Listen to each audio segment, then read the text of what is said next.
Bismillahirrahmanirrahim. Assalamualaikum warahmatullahi wabarakatuh. Terima kasih atas kesempatan diberikan. Perkenalkan, saya Samia Hardianti dengan NIM 19 16 44 10 11. Di sini saya akan membawakan sebuah materi untuk melengkapi tugas micro teaching. Langsung saja. Materi yang saya ambil itu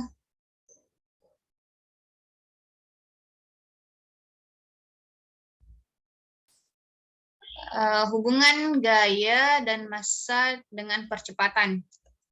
Adapun kompetensi dasarnya yaitu 3.2 menganalisis gerak lurus pengaruh gaya terhadap gerak berdasarkan hukum Newton dan penerapannya pada gerak benda dan gerak makhluk hidup. Nah, indikator yang diambil itu yaitu 3.2.3 menganalisis hubungan antara gaya dan massa dengan percepatan benda bergerak. Nah, yang pertama itu definisi gaya, massa, dan percepatan. Gaya itu merupakan sebuah tarikan atau dorongan, di mana gaya dapat mengubah bentuk, arah, dan kecepatan benda.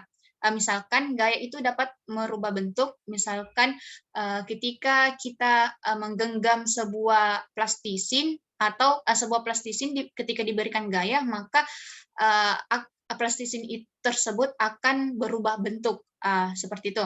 Dan gaya dapat mengubah arah benda, misalkan ketika kita melempar sebuah benda, apakah itu lemparannya ke depan, ke samping, ataupun ke belakang. Selanjutnya, gaya dapat mengubah kecepatan benda. Jadi, misalkan ketika kita ketika kita menghentikan sebuah lemparan atau menangkap sebuah benda yang dilemparkan ketika ke kita, maka gaya dapat diubah dari benda tersebut. Oke. Jadi gaya ini termasuk besaran vektor di mana simbol gaya itu adalah F dan satuannya adalah Newton atau N. Selanjutnya yaitu massa, di mana massa adalah ukuran kelembaman dari suatu benda. Massa ini merupakan besaran skalar dan simbolnya adalah M. Dan satuannya adalah kilogram. Semakin besar massa benda, semakin sulit untuk mengubah keadaan geraknya. Sebelum itu kita harus membedakan membedakan massa dan juga berat. Nah, di sini kita ketahui bahwa massa itu adalah ukuran kelembaman dari suatu benda, di mana massa itu sifatnya konstan atau tidak berubah, sedangkan berat itu merupakan gaya yang bekerja pada benda tersebut atau berat berkaitan dengan percepatan gravitasi. Misalnya begini, lem ini massanya 100 gram. Nah, ketika berada di bumi, massa dari lem ini tetap 100 gram, dan massa ketika ada di bulan itu 100 gram juga. Tetapi beratnya berbeda. Berat lem di bumi itu berbeda dengan berat lem yang ada di bulan. Jadi kita dapat simpulkan bahwa massa itu konstan dan tidak berubah, sedangkan berat itu dipengaruhi oleh percepatan gravitasi. Dilanjut, semakin besar massa benda, semakin besar gaya yang harus diberikan untuk menggerakkannya dari keadaan diam atau menghentikannya dari keadaan bergerak. Contohnya, ketika kita mendorong sebuah meja, maka akan membutuhkan gaya yang lebih besar untuk mengubah posisinya dibandingkan kita mendorong sebuah kursi. Nah, itu contohnya. Jadi yang selanjutnya itu percepatan, di mana percepatan ini merupakan perubahan kecepatan dalam selang waktu tertentu, atau percepatan adalah hasil dari besaran kecepatan atau meter per sekon dibagi dengan waktu. Di mana percepatan ini merupakan besaran vektor Dan percepatan ini memiliki satuan internasional dengan simbol A, dan satuan percepatannya itu meter per sekon kuadrat atau meter per sekon pangkat 2.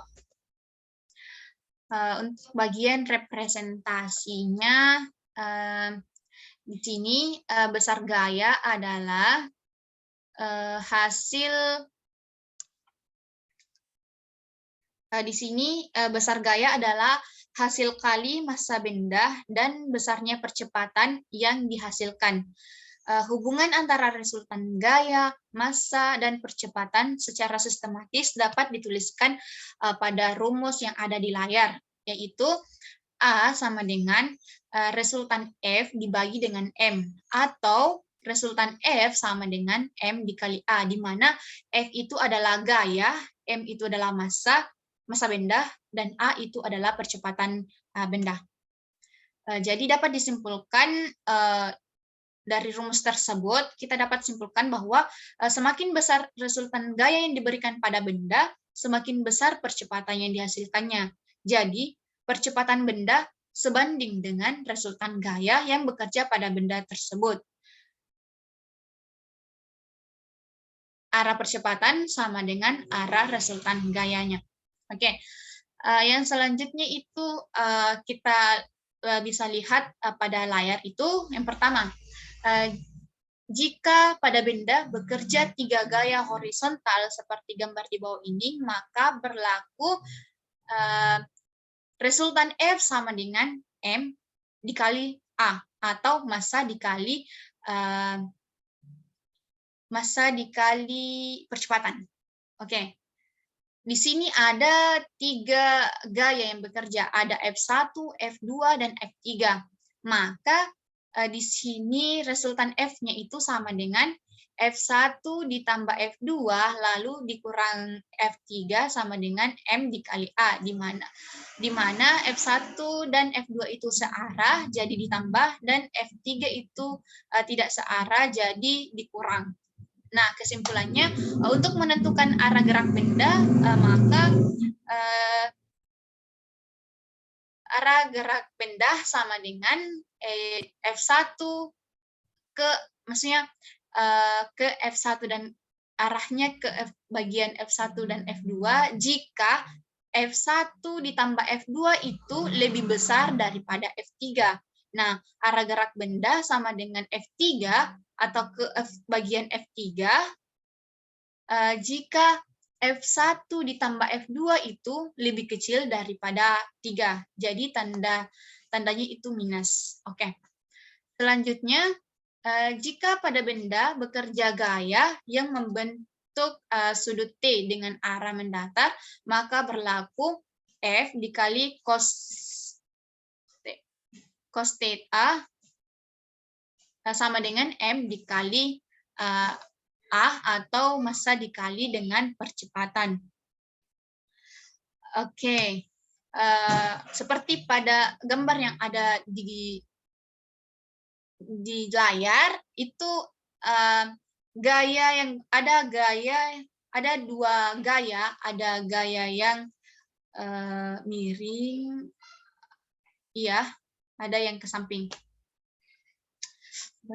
Jadi menggunakan rumus F cos theta sama dengan M dikali A. Untuk contoh soal. Nah, contoh soal yang pertama, jika sebuah benda bermassa 6 kg bekerja resultan gaya sebesar 24 Newton, maka besar percepatan yang dialami benda adalah yang diketahui itu adalah massanya sama dengan 6 kg.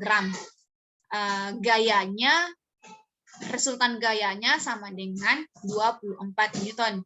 Yang ditanyakan itu besar percepatan yang dialami benda. Jadi penyelesaian itu menggunakan rumus A sama dengan resultan F dibagi resultan gaya dibagi dengan massa, di mana resultan gayanya di sini yaitu 24 Newton. Jadi 24 Newton dibagi 6 kg itu sama dengan 4 meter per sekon kuadrat.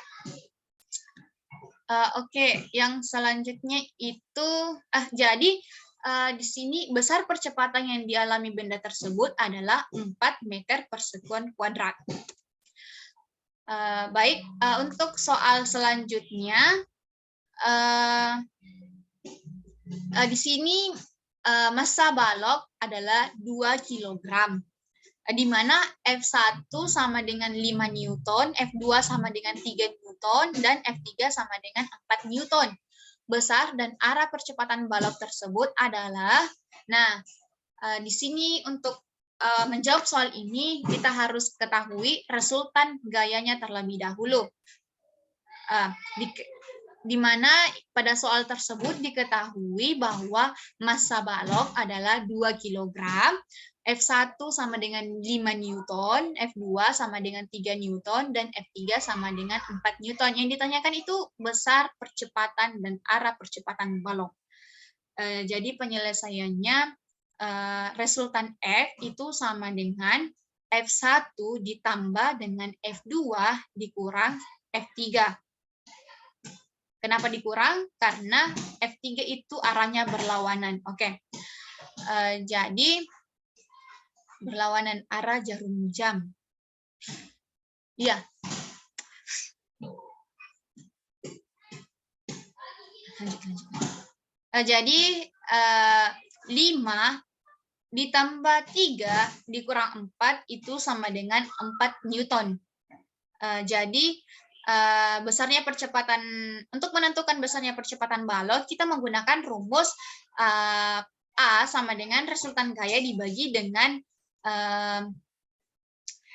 massa. Jadi tadi kita dapatkan resultan gayanya itu sama dengan 4 Newton. Jadi 4 Newton ini dibagi dengan 2 kilogram, hasilnya 2 meter per sekon kuadrat. Nah, selanjutnya itu untuk menentukan arah percepatan balok. Di sini kita harus mengetahui bahwa